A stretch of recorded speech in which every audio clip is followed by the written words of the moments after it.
Friends, we often hear whispers, rumors that the Philippines is sitting on a vast fortune of oil and natural gas reserves.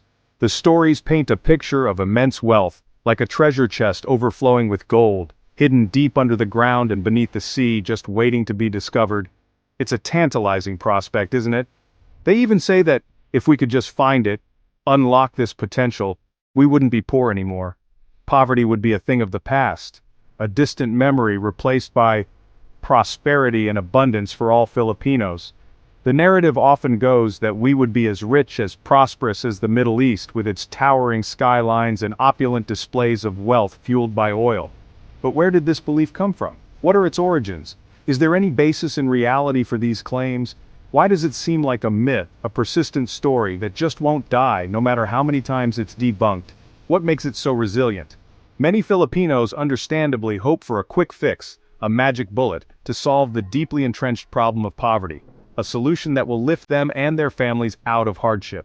So it's easy to believe stories of hidden wealth, of secret reserves just waiting to be tapped, a promise of instant prosperity. Social media has become the modern gossip corner, the new town square, where information, both true and false, spreads like wildfire. Just one viral post, a single share, and thousands instantly believe it without questioning its validity or source.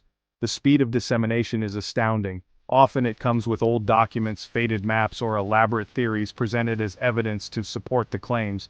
But upon closer inspection, there's often no clear proof, no concrete evidence to back up the sensational claims. They even say that powerful people, influential politicians, are deliberately hiding the truth, suppressing the information to maintain their grip on power, so only they can benefit, so that the wealthy elite can continue to amass riches while the rest of the country struggles.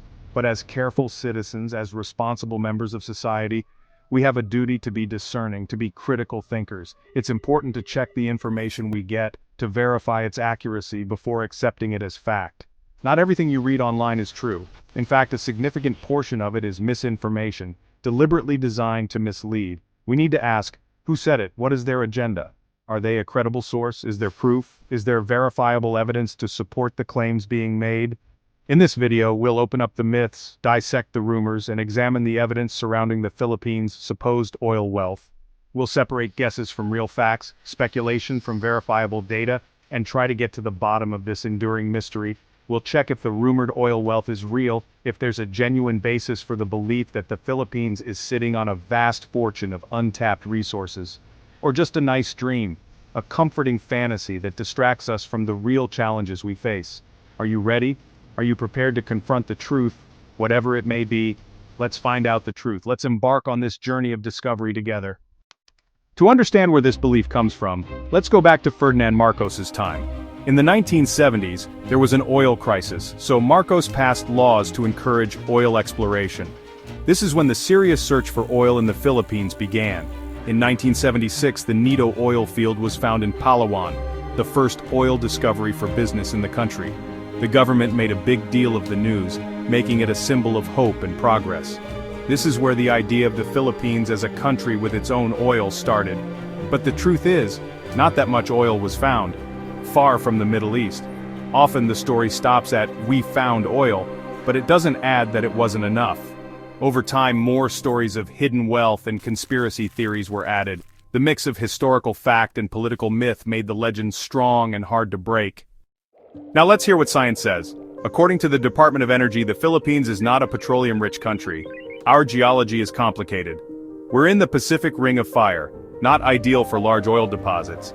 Scientists use seismic surveys to find possible areas, but not all of them have oil. Some areas look promising, but drilling is needed to confirm if there's enough oil or gas. Most of the potential is in the West Philippine Sea, Sulu Sea, and some parts of Visayas and Mindanao. But remember, this is just potential. Many searches end up finding nothing.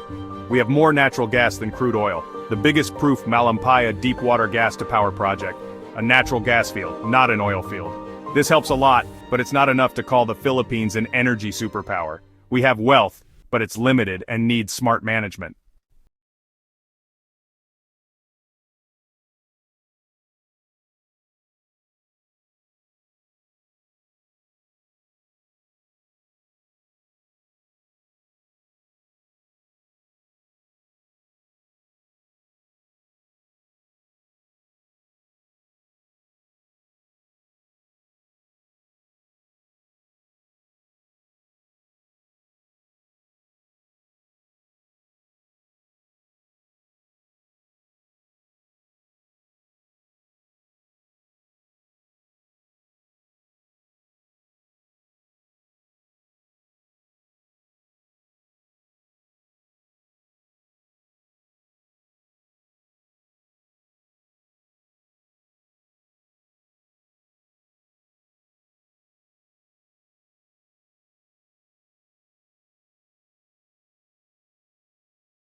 and embracing renewable energy solutions. Now let's clear up the myths and facts. Myth: the Philippines has as much oil as Saudi Arabia. This is an overstatement. Fact: according to the DOE, our proven oil reserves are very small. Almost all the oil we use is imported. Myth: Marcos had a secret deal that would make everyone rich from oil profits. There's no proof. Profits from energy projects go to the government as per the law. There's no secret trust fund that will suddenly make everyone rich. Myth: the government just doesn't want to dig for oil because they are controlled by oil companies. Fact: oil exploration is very expensive and risky, so private partners are needed. Myth: just drill in the West Philippine Sea and we'll get rich. Fact: there's a problem with other countries. China also claims the area. It's not a simple matter of just drilling, it needs a diplomatic solution. The truth is more complicated than simple myths. The quest to find and extract oil and gas is far from a walk in the park. It's a complex and challenging endeavor, fraught with obstacles at every turn. It demands significant resources, cutting-edge technology, and a deep understanding of the environment and the political landscape. First challenge: money. Billions of dollars are needed to even begin exploring potential sites. The initial investment is astronomical, and there's absolutely no guarantee of striking black gold. It's a high-stakes gamble where the potential rewards are immense, but the risk of finding nothing is ever present. Second, technology. Extracting oil and gas requires high-tech equipment and world-class engineering expertise. We're talking about sophisticated machinery, advanced drilling techniques, and a team of highly skilled professionals who can operate and maintain these complex systems. As a developing country, we don't have our own capabilities yet. Our infrastructure and technological resources are still catching up, which presents a significant hurdle in our pursuit of energy independence. So, international partners are needed. Collaboration with experienced foreign companies is crucial to bridge the technological gap and gain access to the necessary expertise and resources. These partnerships can bring in much-needed investment and know-how. Third, geological and environmental risks. We're located in the Ring of Fire, a region known for its intense seismic and volcanic activity. Storms are frequent, and the environment is incredibly sensitive. This makes exploration and extraction operations inherently dangerous, not only for the people involved, but also for the surrounding ecosystem. Just one oil spill can cause widespread and devastating damage to coral reefs. These vibrant ecosystems are vital for marine life and coastal protection, and an oil spill can decimate them in a matter of days. And the livelihoods of fishermen, who depend on healthy oceans for their sustenance and income, would be severely impacted. Strict environmental rules are needed to mitigate these risks and ensure responsible resource management. Fourth, political and legal challenges. Many promising areas for oil and gas exploration are located in the middle of territorial disputes and legal battles over land ownership.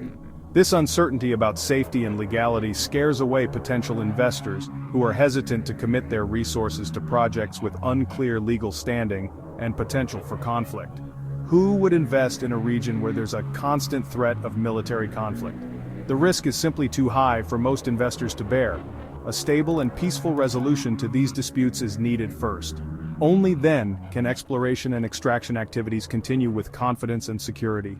Finding oil is not just a technical issue, it's a multifaceted challenge that requires careful consideration of various factors. Political and environmental factors are deeply intertwined with the technical aspects of oil exploration and extraction. So, finding a solution to our energy problems is not as simple as drilling more wells. It requires a holistic approach that addresses all these interconnected challenges. We can't talk about oil and gas without mentioning the West Philippine Sea. Studies show that the South China Sea has great potential, especially Recto Bank. Recto Bank is called the next Malampaya because of its large natural gas reserves. Problem: China also claims it, even though we won the court ruling. Chinese vessels continue to bother our survey ships. Because of this, exploration in Recto Bank is stopped. The issue is not just about wealth, but about our country's power and safety. It's not enough to simply say, "That's ours, let's dig it up."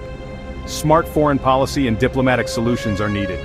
The wealth of the West Philippine Sea is potential wealth. It's there, but we can't get it yet.